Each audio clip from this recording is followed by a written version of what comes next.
दोस्तों, दिल्ली के कोर्ट में एक वकील साहब बैठे थे तो उनके पास एक बहुत ही खूबसूरत 25-26 साल की लड़की आती है। उस लड़की का बड़ा ही अजीबोगरीब केस था। उसने किसी के ऊपर चाकू से हमला कर दिया था, जानलेवा हमला किया था, और जिसकी वजह से वो तिहाड़ में 2-3 महीने की सज़ा काट कर भी आई थी। तो वकील साहब उसका केस लड़ रहे थे, तो उसी सिलसिले में वो बात करने आई थी। वो बात कर ही रही थी कि तभी वहाँ पर एक युवक आता है। वो युवक जो है वो भी, उसके ऊपर एक चोरी का इल्ज़ाम था।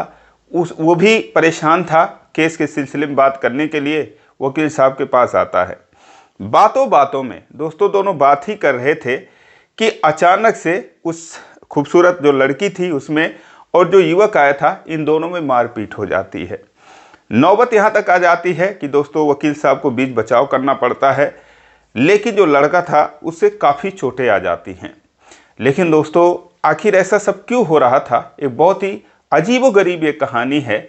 उस लड़की ने किसी के ऊपर हमला क्यों किया था और फिर उस युवक से क्यों झगड़ा हो जाता है? उस युवक ने क्या चोरी की थी और बाद में इसका अंजाम क्या होता है? दोस्तों एक बहुत ही खूबसूरत कहानी, हैरान करने वाली कहानी। आइए जानते हैं पूरी कहानी इस वीडियो में। लेकिन वीडियो में आगे बढ़ने से पहले बस वही रिक्वेस्ट, वीडियो को लाइक कर दीजिए, चैनल को भी सब्सक्राइब कर लीजिए ताकि मेरा हौसला बढ़ता रहे। दोस्तों ये जो कहानी है ये शुरू होती है दिल्ली के सीलमपुर से। एक लड़की जिसका नाम कल्पना होता है, उत्तर प्रदेश के श्रावस्ती जिले की रहने वाली थी और पिछले 15-16 सालों से वो दिल्ली में ही रह रही थी, अपने माता पिता के साथ, अपने भाई बहन के साथ। अपने 3 भाई बहनों में सबसे छोटी थी और उसके एक भाई एक बहन की शादी हो चुकी थी। ये 12वीं तक की पढ़ाई करी थी और उसके बाद पारिवारिक स्थिति को देखते हुए वो शाहदरा में जॉब करने लगती है। शाहदरा में जॉब करती थी। उसी जॉब के दौरान उसकी मुलाकात एक अमित नाम के लड़के से होती है। अमित जो है वो एक छोटा सा क्लिनिक चलाता था, झोला छाप डॉक्टर था। और उसके बाद बात होती है, मुलाकात होती है, दोनों में प्यार होता है, दोनों घूमने टहलने लगते हैं साथ में।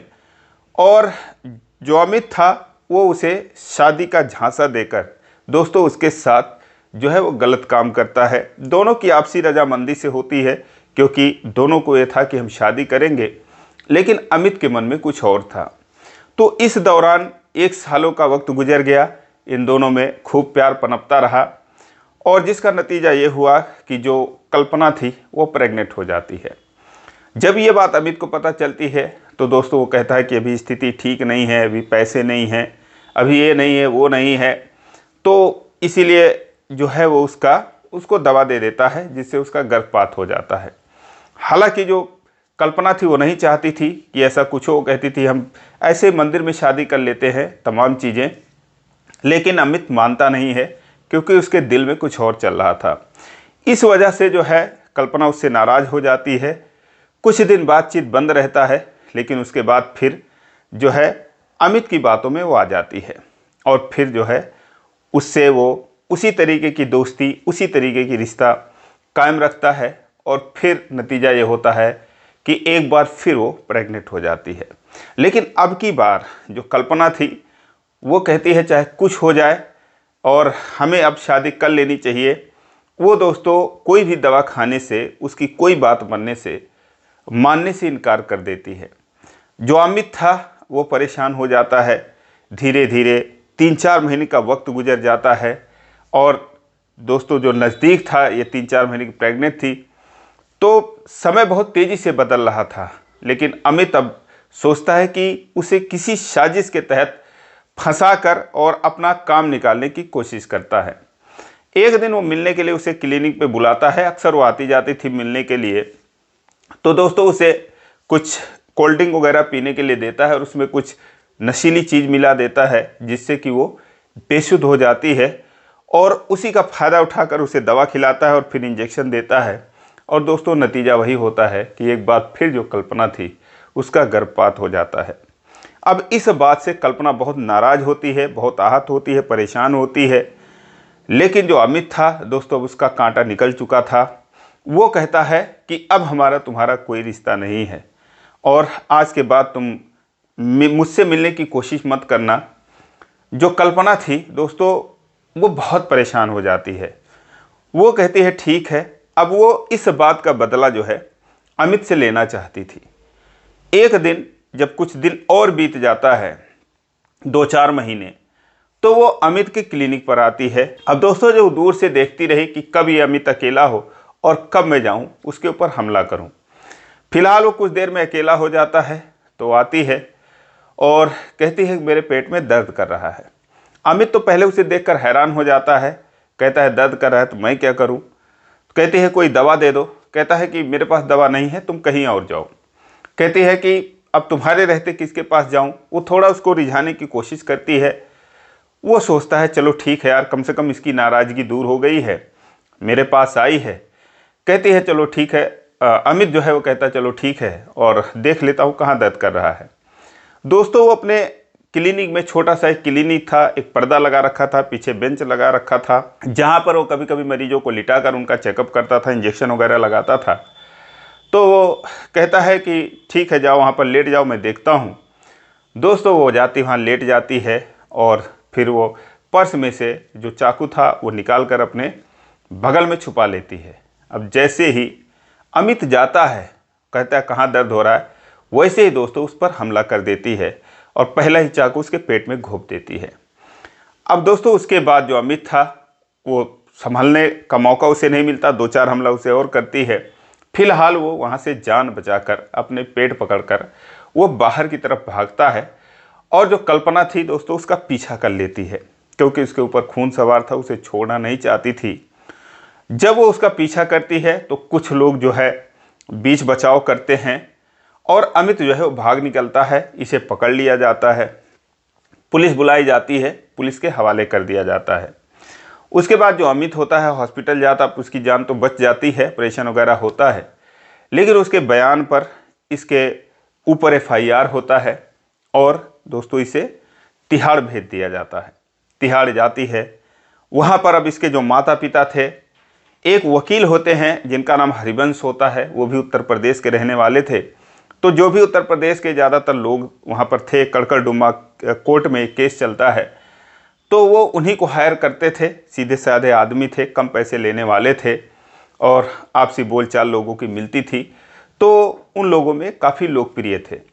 तो वहाँ पर वो जो है वो जाते हैं और अपनी बेटी का केस देते हैं और उसके बाद वो जो है 2-3 महीने जेल में ही रहती है। ये बहुत कोशिश करते हैं, हालांकि ये केस नहीं बनता कि अमित ने किस वजह से अमित के ऊपर उसने हमला किया था।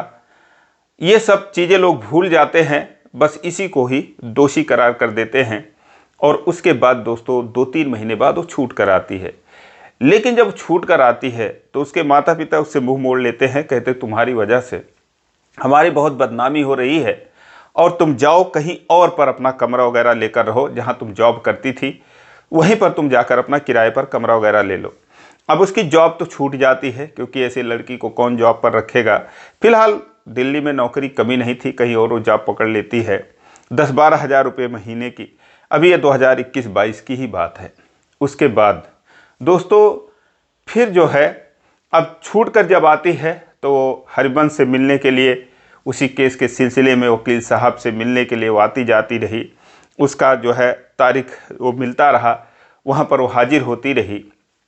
उसके बाद एक दिन वो बातचीत कर ही रही थी कि वहाँ पर एक युवक आता है जिसका नाम रामजीत होता है। रामजीत भी उत्तर प्रदेश का रहने वाला था, वो गोरखपुर का रहने वाला था। वो आता है, उसके ऊपर एक बहुत ही पुराना चोरी का केस था। वो भी शाहदरा के अंदर किसी ज़माने में काम कर रहा था। करीब 7-8 साल पहले जब वो शुरू में दिल्ली में आया था तो एक दुकान में चोरी हो जाती है। दुकान जो थी वो मोबाइल इलेक्ट्रॉनिक की यही सब दुकान थी। अब दोस्तों उस दुकान में 4 लड़के काम करते थे, उसमें रामजीत भी होता है। जब ये चोरियाँ होती हैं तो चोरी 2 लड़कों ने किया था, लेकिन नाम सबका उसमें लिखवा दिया जाता है। जो रामजीत था उसे एक महिला कहती है कि हाँ इसी ने चोरी की, मैंने खुद इसको देखा चोरी करते हुए, तो रामजीत का भी नाम उसमें आ जाता है। फिलहाल उस समय FIR होता है, इन लोगों से पूछताछ होती है। लेकिन जब रामजीत था वो कहता है कि जब मैंने चोरी नहीं की तो मुझे किस बात का डर। और उसके बाद वो दिल्ली छोड़कर गांव चला आता है। गांव से कभी इधर मुंबई, कभी कहीं काम वगैरह करने लगता है। 7-8 सालों का वक्त बीत जाता है। अब 7-8 सालों में वो उसे याद ही नहीं रहा कि उसके ऊपर कोई केस भी चल रहा है। लेकिन दोस्तों कोर्ट में तो उसके ऊपर केस था ही। बार बार जो है इन 7-8 सालों में कई बार जज के सामने वो फाइल आती है। वो देखते हैं कि ये जो मुजरिम है या फिर ये जो अभियुक्त है ये शामिल नहीं होता है, किसी नोटिस का जवाब नहीं देता है। तो फिर एक दिन जो है कोर्ट कड़ा रुख अपनाती है और पुलिस से कहती है कि चाहे जैसे भी इसको कहीं से भी ढूंढ कर लाओ। और दोस्तों कोर्ट का आदेश था, पुलिस वालों को मानना था, चाहे जैसे उनको मानना पड़ता है। तो वो रामजीत को ढूंढने में लग जाते, उसके पीछे पड़ जाते हैं। अब उसका पता सब कुछ था, उत्तर प्रदेश में गोरखपुर में जहाँ वो रहता था घर का पता लिखवा रखा था। दिल्ली से पुलिस जाती है, यहाँ की लोकल पुलिस से मिलती है और फिर जो है उसके घर पर जाते हैं, उसको हिरासत में लेते हैं। उसके बाद वो दिल्ली लेकर आते हैं। लेकिन अब वो कहता है कि ठीक है, एक वकील करता है, कहता है ठीक है मैं जो है और जिस दिन की ये तारीख मिली है उस दिन मैं खुद ही हाजिर हो जाऊंगा।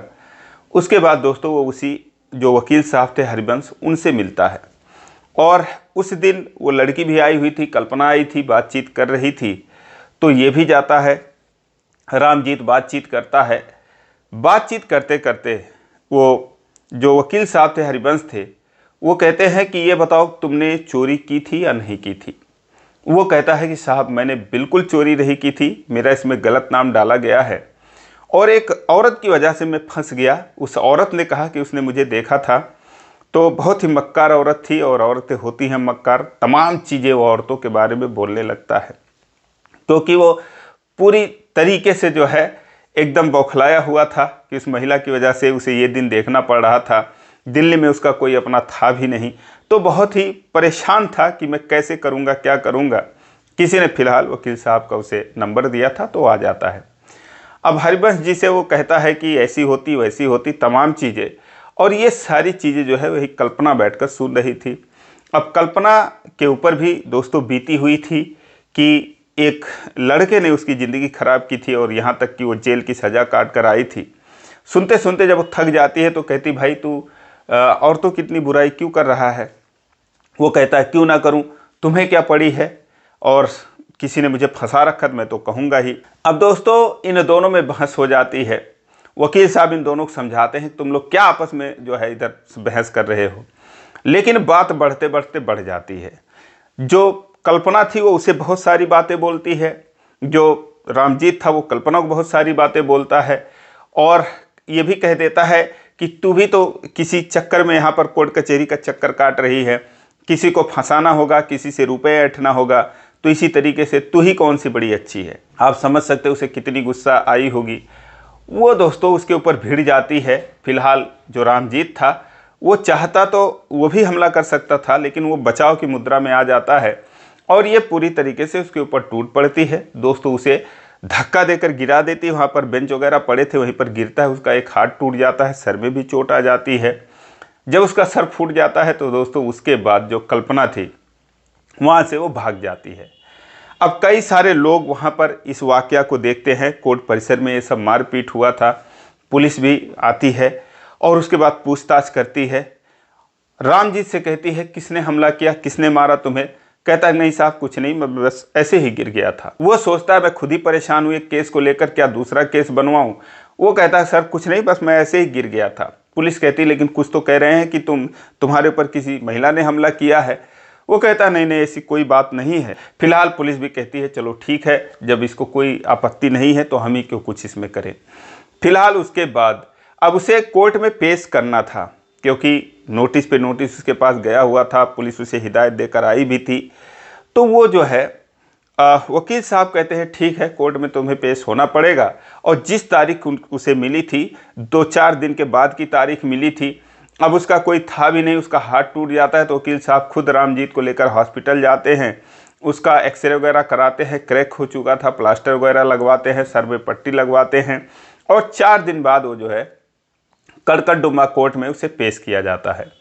लेकिन दोस्तों अब जैसे ही जज साहब रामजीत को देखते हैं तो कहते हैं कि इतने बड़े तुम लापरवाह हो, कोर्ट की इतनी अवमानना तुमने की है, किसी नोटिस का कोई जवाब नहीं, पिछले 8 सालों से तुम चोरी करके गायब रहे। दोस्तों एक भी बात वो बोलने नहीं देते वकील साहब को।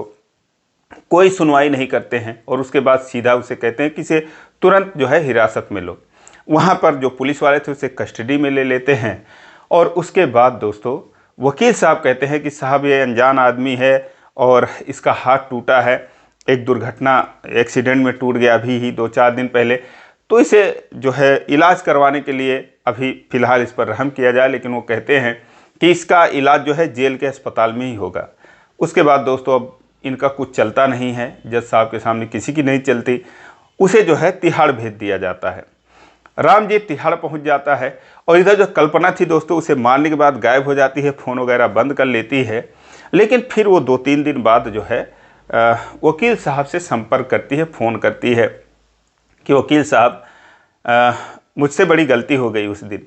अब वकील साहब जब उसका फ़ोन उठाते कहते यार तुमने गजब कर दिया, बेचारे का हाथ तोड़ दिया, सीधा साधा आदमी था, उसका कोई था भी नहीं यहाँ पर, बड़ी मुझे ही परेशानी झेलनी पड़ी और मैं जो है ले जाकर उसका इलाज वगैरह कराया, लेकिन तुम्हें ऐसा नहीं करना चाहिए था। अब किसी औरत ने उसे फंसाया था, जाहिर सी बात है उसे चिढ़ थी तो वो बोल रहा था, तुम्हें बीच में बोलने की क्या ज़रूरत थी।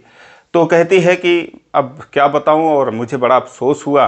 वो कहती है कि मैं उससे माफ़ी मांगना चाहती हूँ। अब वकील साहब कहते हैं क्या माफ़ी मांगोगी तुम, वो तो तिहाड़ में है, वहाँ पर कैसे माफ़ी मांगोगी। और जज साहब ने 15 दिन बाद का डेट दिया है, अब पता नहीं उसको कब छोड़ेंगे, उनके ऊपर है। लेकिन वो आती है, कहती है ठीक है अब की बार जब तारीख पड़ेगी तो मैं भी चलूँगी आपके साथ, कम से कम उससे अगर मुलाकात हुई तो माफ़ी मांग लूँगी। तब दोस्तों जब तारीख पड़ी वकील साहब के साथ जो है वो कल्पना भी जाती है और वहाँ पर उसे जेल से लाया गया था। जज साहब के सामने जब पेशी होती है उसकी तो उसे फिर से कस्टडी में भेज दिया जाता है क्योंकि उसे जमानत नहीं देते हैं। और उसके बाद जो कल्पना थी वो आमना सामना होता है, वो देख के हैरान था कि भाई ये यहाँ क्यों आई है। वो उसे डर लग रहा था कि कहीं यहाँ ना हमला कर दे। लेकिन दोस्तों उससे माफ़ी मांगने गई थी और जब मुलाकात होती है तो हाथ जोड़ के दूर से ही माफ़ी मांगती है, वहाँ पर बातचीत करने की इजाज़त मिली नहीं उन दोनों को। उसके बाद वो उससे मिलने के लिए तिहाड़ में जाती है, कहती मेरा नाम लिखवा देना और मैं जो है मिलने आऊँगी। दोस्तों उसके बाद वो 2 महीने तक जेल में रहा और कल्पना जो है उससे जेल में मिलने के लिए जाती रही। 2 महीनों में कई बार आई गई। इन मुलाकातों के दौरान दोस्तों इसीलिए कहानी अजीबोगरीब हो गई। उन्होंने जो शेयर किया है ऐसा किसी के साथ नहीं हुआ होगा कि इन 2 महीनों के दौरान कल्पना और रामजीत को एक दूसरे से प्यार हो जाता है। 2 महीने के बाद जब रामजीत जेल से छूट कर आता है, उसे जमानत मिलती है, तो उसकी सारी कहानी जो है रामजीत को पता चलती है वकील साहब के ज़रिए कि हाँ इसके ऊपर क्या क्या बीती है और कैसे किसी ने धोखा दिया और उसके ऊपर इसने जानलेवा हमला किया। और ये भी जो है 3 महीने की सज़ा काटकर तिहाड़ से आ चुकी है, अभी केस चल ही रहा है। लेकिन दोस्तों रामजीत के दिल में वो बस चुकी थी और वो भी रामजीत को अपने दिल में बसा चुकी थी। इन सब चीज़ों से इन दोनों को कोई फ़र्क नहीं पड़ता।